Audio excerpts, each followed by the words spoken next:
Mummy and ट्विंसी channel में आप सभी का स्वागत है। नमस्कार दोस्तों, आज के हमारे इस वीडियो में हम आपके लिए देव उठनी एकादशी की प्राचीन कथा लेकर आए हैं। एक समय की बात है, किसी नगर में एक राजा था। उसके राज्य में प्रजा बहुत सुखी थी। एकादशी के दिन उसके राज्य में कोई भी अन्न ग्रहण नहीं करता था और ना ही अन्न को बेचता था। सभी लोग फलाहार करते थे। एक बार भगवान श्री हरि ने राजा की परीक्षा लेनी चाहिए। तब भगवान श्री हरि एक सुंदर स्त्री का रूप धारण करके सड़क पर बैठ गए। जब राजा वहां से गुजरा तो उसने उस स्त्री को देखा। उसकी सुंदरता को देखकर राजा चकित रह गया। राजा ने उससे पूछा, हे सुंदरी, तुम कौन हो और इस तरह यहाँ बीच रास्ते में क्यों बैठी हो?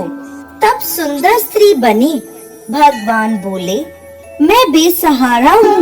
इस दुनिया में मेरा कोई जानने वाला नहीं है। मैं किससे सहायता मांगू?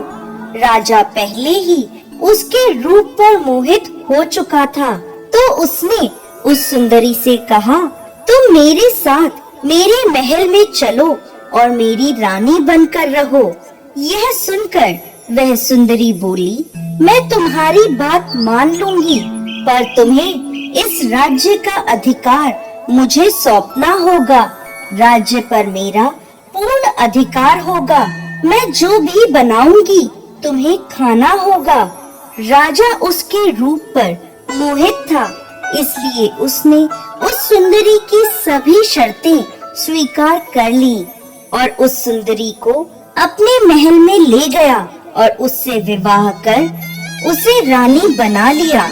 अगले ही दिन देव उठनी एकादशी थी। उस सुंदरी ने सभी को आदेश दिया कि बाजारों में बाकी दिनों की तरह अन्न बेचा जाए। उसने महल में मांसाहारी भोजन पकवाया तथा परोसकर राजा को खाने के लिए कहा। यह देखकर राजा बोला, रानी, आज देव उठनी एकादशी है, मैं तो केवल फलाहार करूंगा। तब उस सुंदरी ने अपनी शर्त राजा को याद दिलाई और कहा, ये खाना आपको खाना होगा, नहीं तो मैं बड़े राजकुमार का सर कटवा दूंगी। यह सुनकर राजा बहुत दुखी हुआ और उसने अपनी स्थिति अपनी बड़ी रानी से कही। तब बड़ी रानी बोली, महाराज, धर्म ना छोड़े, बड़े राजकुमार की बलि दे दें।